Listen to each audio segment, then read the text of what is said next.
Salut tout le monde, aujourd'hui je voudrais vous parler de l'humilité, l'importance d'être quelqu'un de humble pour aller de l'avant dans notre créativité, pour aller de l'avant dans nos actes créatifs, dans qui on est vraiment en fait.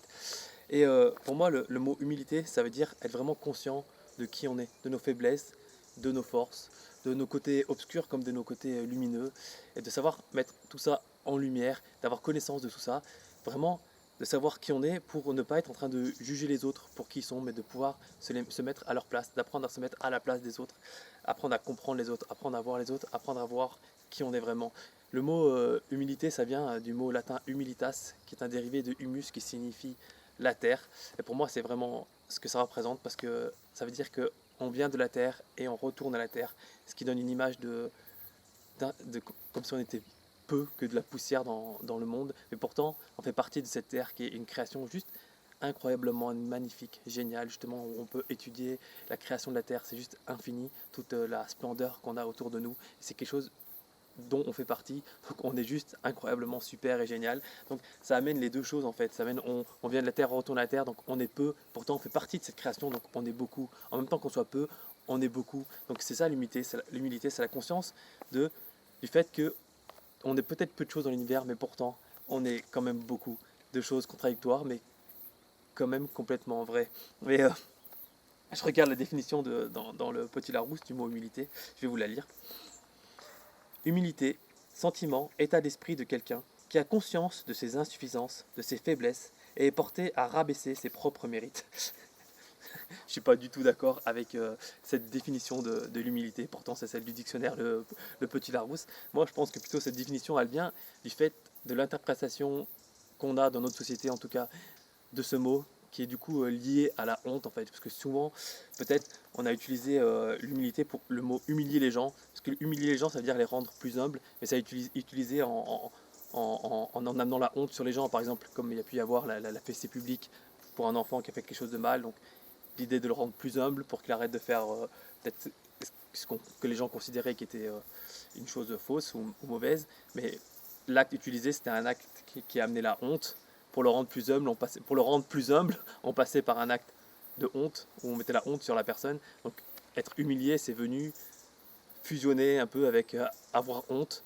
Et donc moi je pense que ce mot, il vit un peu un amalgame et il a un côté très négatif. Parce que quand on dit ah, je me sens humilié, ça veut dire j'ai eu honte, mais je pense, moi, pour moi, c'est pas la vraie définition du mot. C'est un dérivé parce que ça a été lié à la honte.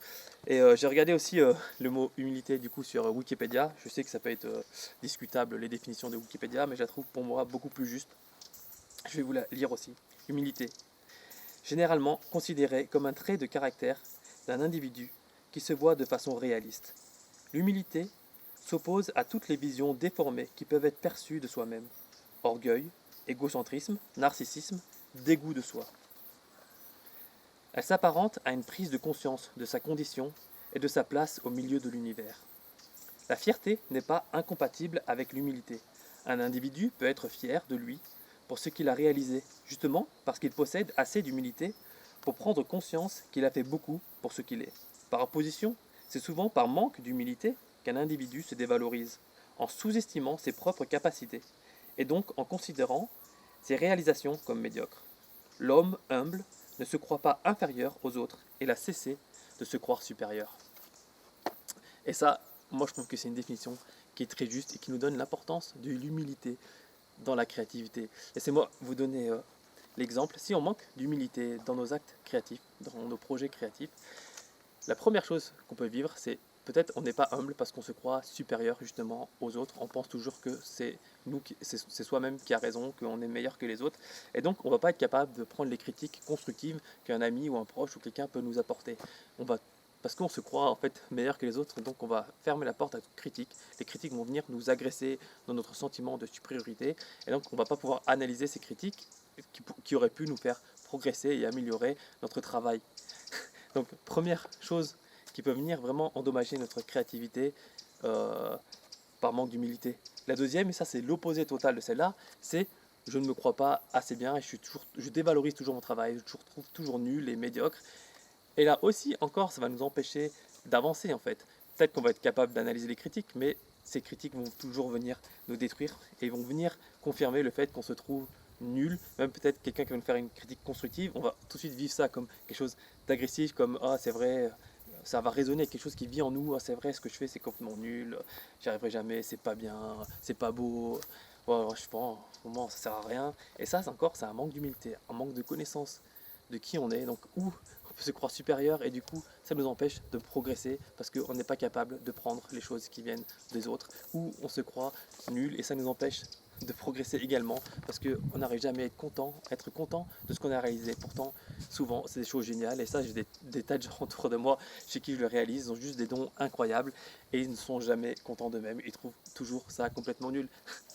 Ça me fait même, j'ai même une idée, c'est une amie qui écrit vraiment bien, c'est vraiment un don qu'elle a, et une fois on a relu un texte qu'elle trouvait très nul, qu'elle avait écrit pour nous, pour un projet dont on avait besoin, elle le trouvait très nul, elle s'était excusée même pour dire oh j'ai écrit ça vraiment vite, c'est nul, et quelques années plus tard on est retombé sur ce texte ensemble, elle dit ah c'est qui a écrit ça, c'est super bien écrit, mais c'était elle-même, mais tant qu'elle pensait que c'était elle, quand elle savait que c'était elle-même qui l'avait écrit, elle trouvait que c'était vraiment nul.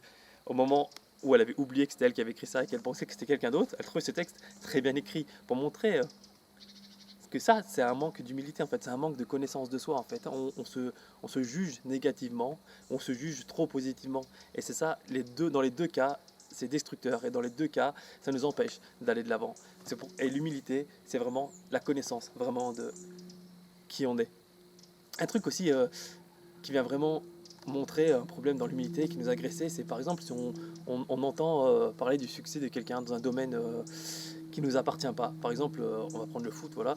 Euh, on me dit, ah, cette personne, elle a réussi une carrière dans le foot, c'est juste génial. Et là, tu peux te réjouir et dire, ah, super, bravo et tout, ses efforts, ils ont payé, c'est incroyable. Et on va se réjouir avec les personnes qui se réjouissent pour cette personne et on va trouver ça juste génial. Mais si nous-mêmes, on était en train de vouloir faire une carrière dans le foot et qu'on se donnait à fond et qu'on travaillait et qu'on perçait pas et qu'une autre personne perçait, on n'arriverait pas à se réjouir parce que ça viendrait nous frapper directement dans notre humilité justement. Ça viendrait nous frapper et on va se sentir tout de suite nul, on va se sentir pas assez fort, pas assez bien et peut-être on va dire oh purée cette personne elle est mieux que nous ou le contraire on va dire c'est pas normal qu'elle ait réussi, j'aurais dû réussir alors que je suis meilleur que lui, nanana. Parce que c'est un manque d'humilité, ça va venir frapper directement à cet endroit parce que quelqu'un réussit dans le même domaine que nous en fait. Et donc ça vient frapper pile poil dans ce point de manque d'humilité dans nos vies, manque de connaissance et d'être content en fait et satisfait de qui on est vraiment et de vouloir aller toujours plus en avant. Et pour finir, j'aimerais vous laisser avec deux citations. Alors la première, elle est de Voltaire. La vraie humilité est la mère de toutes les vertus. J'aime bien cette citation en fait, et qui nous dit que en fait la connaissance de soi-même, et d'être complètement conscient de qui on est et de s'accepter pleinement, ça aide à développer toutes les autres vertus, toutes les autres qualités dans nos vies. La deuxième, c'est de Jean-Marie Adiafi. La connaissance de soi engendre l'humilité. Donc c'est une citation qui vient appuyer ce que je viens de dire, que le fait de se connaître, c'est l'humilité. J'espère que cette vidéo va vous aider. Merci et à bientôt.